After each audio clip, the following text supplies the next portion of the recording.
Welcome back, guys. Hope you're all doing well. So today I want to talk to you about UFOs, unidentified flying objects. Now I know this is normally a gaming channel, but I do like to do the occasional different vlog, and this is something that I've always been interested in since I was a teenager, and in recent times a lot has been going on in the ufology movement, and so I really want to talk to you about this. But the main reason for this video is to ask a question, because there's something that's been happening that has come to my attention recently and I haven't been able to find an actual answer. And so I'm not looking to be convinced, I'm not looking to be told that it's all lies. I just want a legitimate answer to my question. So a bit of history with me. As I say, I've been into UFOs and since I was a teenager. I grew up with science fiction, with Star Trek and through sci-fi films and TV shows. And then in the 1990s, when I was a teenager, two big events happened. First of all, we had the alien autopsy released by Ray Santilli. That unfortunately was supposed to be footage of an alien that crashed at Roswell, New Mexico back in 1947 and was recovered, and they did an autopsy, and that's what the footage was supposed to show. We now know that the footage is fake, very good fake, but fake. And in 2018, the person who actually created the dummy came forward and explained how he actually put it together, what they used to create the alien. Very interesting actually. There's an article back in 2018 which I'll post a link to down below, so I'd recommend having a read of that and make your own mind up. The second event that happened was in 1997. A gentleman called Victor came forward and provided a videotape that he allegedly was smuggled from Area 51 to Rocket Pictures. This tape allegedly shows the interview that took place with an alien from another planet at Area 51. Now this video footage is really interesting because I have yet to find out 20 plus years later if this is real or if this is fake. No one that I've seen has come out of a legitimate debunking of this footage. A lot of people think it's fake. A lot of people even at the time said, special effects people in Hollywood were saying, it's a puppet. The way it moves, it can't be human. Well, it can't be alien, should I say. Obviously it's not human. But I've never seen anyone actually completely 100% debunk that this footage is fake. Now Victor himself seems to have vanished off the planet. I believe about 10 years ago or something he did another interview. I think that was with Art Bell. Since then I've not found any more information about him. I think at the time in 97 he said he was dying anyway. So I don't know if that was real or not. It's a very strange one because no one has been able to 100% say who Victor was. I've seen people say it was Robert Dean, some people think it's Bob Lazar. I don't think anyone actually knows the truth behind this person, Victor, and the alien footage. So look at the video, what do you think? Some of you are going to say straight away it's a puppet, some of you are going to say it's an alien. But what about all of us in the middle who are open to any possibility, who look at all of the information provided? What do you actually think, guys? Now those are the two main things that really got me into the whole ufology movement, and from then onwards I was always fascinated. I mean, as I say, I was into sci-fi, I was watching Star Trek, I was watching X-Files, I was watching sci-fi films. So it's all been around me because my dad got me into it because he's into sci-fi as well.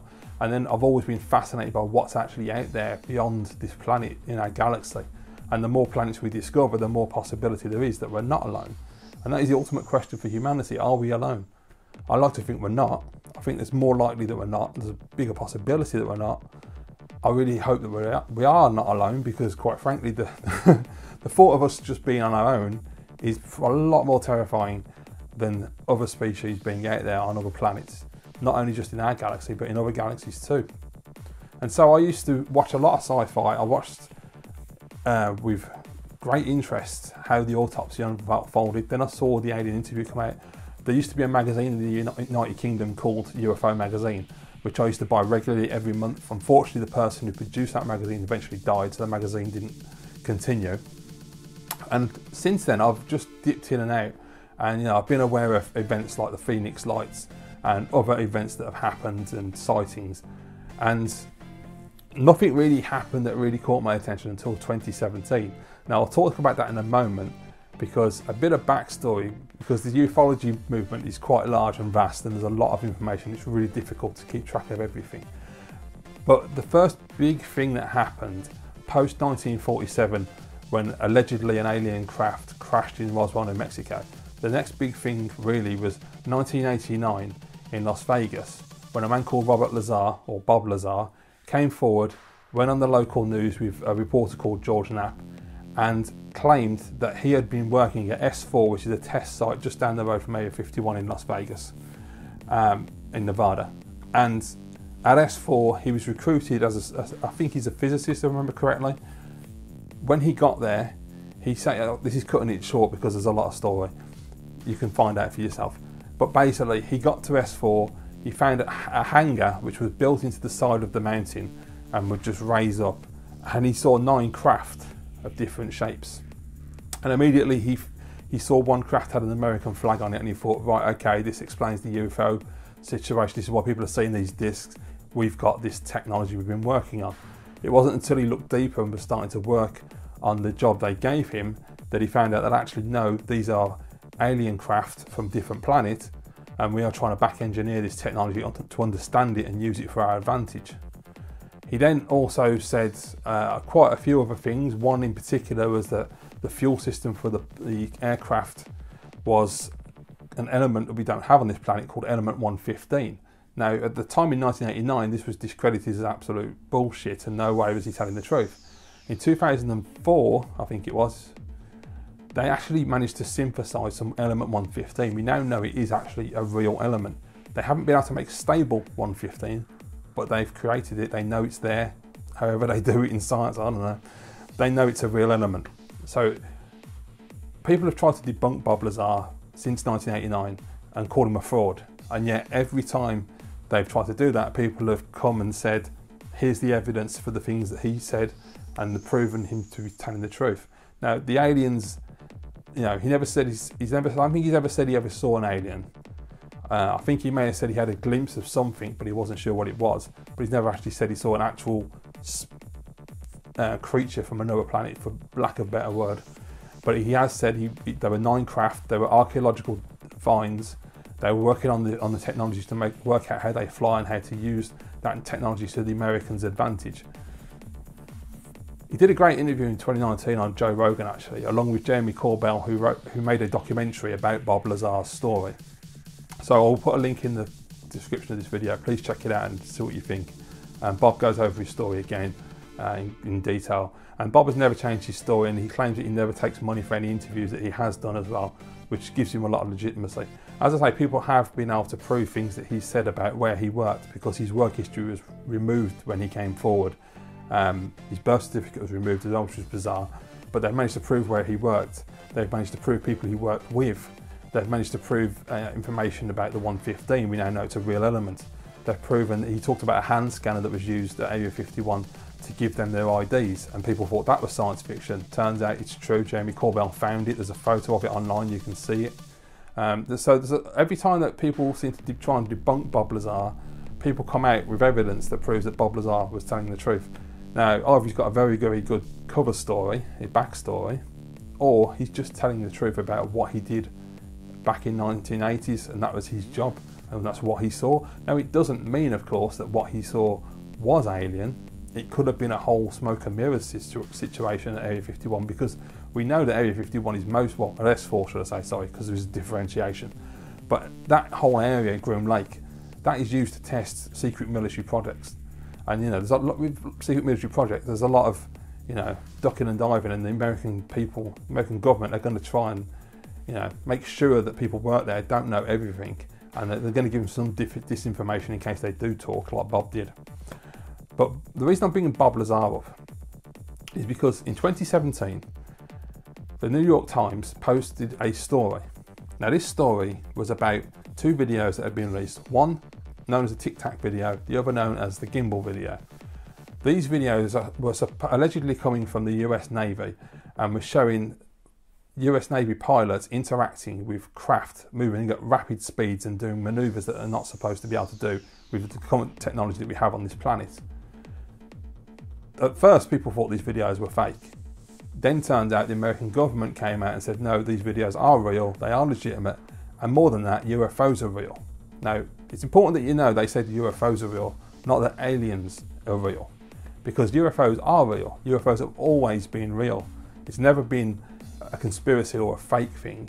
Because if you see anything in the sky that's flying, and you're not able to identify it immediately, or even after some research you still can't identify it, that is an unidentified flying object. I mean, it's not difficult, is it? That's common sense. So they're being clever with the language. Now, the American government have said that they're now calling them UAP, which is unidentified aerial phenomena. Now, the reason for that is to legitimise the subject, because the American government are saying that basically UFO has a lot of negative connotations. Therefore, we're going to change the name to UAP to show you that we're being real and honest. And we have these craft. We don't know what they are or where they come from. And what is happening is that the Navy pilots have been reporting and coming forward more and more over the last few years to say that they've interacted with these craft. The craft have interacted with their aeroplanes, their submarines, and they have radar footage, they have infrared footage. There's a lot of footage that's not been released yet apparently, but we do have these videos that have been shown so far. And to the layman like myself, they are difficult to understand because you need to be in the military to understand all of the data. But if you watch enough TV programs and interviews, the actual pilots like Commander David Fravor, who interacted with the Tic Tac, and he called it a Tic Tac because it looks like the breath mint. He goes into detail about what it all means, like wind speed and the manoeuvrability of these craft and all of this. So you have to take it with a pinch of salt, because quite frankly, I have no idea about how aircraft work and how the military works. But it's been a really interesting time since 2017, since this footage came out. And more information has happened since then. We've had the UFO report in America. We now have the Gillibrand Amendment, which has been signed off by President Biden, which is going to give him more information, hopefully. We now have the James Webb Telescope, which is going out there looking for life and trying to work out how the universe began. It's a fascinating time. Now, when the original story came out from the New York Times, a man came forward called Luis Elizondo. Now, Luis Elizondo is ex-military and was taken in by the Americans, and he headed up what is known as AATIP, the Advanced Aerospace Threat Identification Program. AATIP is the latest version of what was once called Project Blue Book, which was headed by Dr. J. Allen Hynek. Now, Project Blue Book was post-Roswell, and this was to investigate all UFO sightings to confirm whether any of them were legitimate or what it was all about. And from what I can remember, they basically said about 95% of sightings can be proven as, say, weather phenomenon, I can't say the word, weather phenomenon, air balloons, military craft, tricks of the light, whatever it may be. Swamp gas, I think, was one of the ones they used. But there's like 5% of sightings that cannot be explained, and those are the ones that are legitimate UFOs. The American government was supposed to have wrapped up Project Blue Book, and it was more like a public exercise than anything, just to say, look, we're looking into it, because there was a lot of sightings at the time back then in the 50s. And so it was really a way of the American government trying to calm the population down. They wrapped up Project Blue Book. They were never supposed to look into UFOs. They said they had no interest in UFOs. And yet we found out now that they had a couple of different projects, and the latest one being AATIP, the Advanced Aerospace Threat Identification Program, which was headed up by Luis Elizondo. Now, Luis Elizondo went public and has been on all the big news stations in America. He's been on a lot of podcasts and YouTube channels, giving interviews and talking about what these craft could possibly be. Now, these UAPs, everything's on the table at the moment. The American government claim they have no clue what they are, where they came from, what their intentions are, and they're looking at all possibilities, whether it be domestic, because a lot of these craft go underwater, so they believe that maybe it could be because we haven't gone deep enough in the oceans, we don't know what's down there. There could be a civilization under there. They also believe there's a possibility they could be aliens from another planet, which is, legitimately, if they've worked out the science and the Einstein-Rosen bridge, anything's possible. Also, they also, because they are open to any possibility whatsoever, they look at, Luis Elizondo himself said, maybe they're creatures, maybe they're not even like us, they're just creatures that we haven't discovered yet. There's people talking about plasma, there's interdimensional beings, and for some reason the US government take it very seriously that it might be future humans, that we are coming back from the future via time travel to inform us that there's a potential nuclear war on the horizon, and we need to be prepared for it and we need to stop it. Now, apparently there's two schools of thought, that some of the future humans want us to stop it, some of the future humans don't want us to stop it because it benefits them. It all gets a bit murky, but if you want to keep it grounded, I think really for me, you have three possibilities. One is secret military craft, whether it be the Americans, the Chinese, the Russians, or the Brits, or even maybe the Iranians or Pakistan or somebody you don't expect. Secondly, they're under the water and there's a civilization under the water that we're not aware of, whether it be aliens that came here centuries ago and have made their society underwater, or it's a different evolutionary chain of human beings, maybe, who knows. And thirdly is, of course, it's just straight up aliens from another planet, whether they're in our solar system, our galaxy, or in a different galaxy, who knows. I think those are the three legitimate schools of thought right now if you're really taking it seriously and being grounded and not getting into crazy shit like time travel. Which, you know, time travel is theoretically possible, but we're nowhere near that level yet. But, you know, I don't suppose you can take it off the table. It just seems so out there, and I like to try and keep it more grounded so this conversation is serious. Now, the reason I'm telling you all of this is because I have a question. Now, Bob Lazar said in previous interviews in the 90s, and reiterated this fact in the 2019 interview on Joe Rogan's podcast. He said that he saw test flights at S4, and one of those test flights, the craft levitated. I shouldn't say levitated. It took off horizontal. It then rotated on its side, belly forward, and then shot off. The gimbal footage that is being touted by the American government as legitimate from the US Navy of what they call UAP, unidentified aerial phenomenon, does the same thing. It rotates on its side, and the US pilots are telling us that that is not possible with any technology that we have, whether it be known technology or black technology. We, the Chinese, the Russians, no one has this technology, whether it be a drone or an aircraft. Now, I have a problem with this because to me it's simple as this. If Bob Lazar, who has a record of being proven correct about things he has said, is telling the truth, that he worked at S4, he worked on back engineering aircraft from another civilization, and he saw an aircraft that rotated on its side and flew forward, then the American government are currently lying to us and are presenting a disinformation project, because that gimbal footage is exactly what Bob Lazar talked about back in the 90s, and exactly what he talked about on Joe Rogan's podcast, because Joe Rogan showed him the gimbal footage and Bob went, yeah, that's it. So to me, that means the Americans, for some reason, are trying to hide something. Obviously new technology, new aircraft, new drone technology, whatever it may be. But I don't know why they're making it so public and trying to make it so legitimate. They've used the term UAP to legitimise the subject.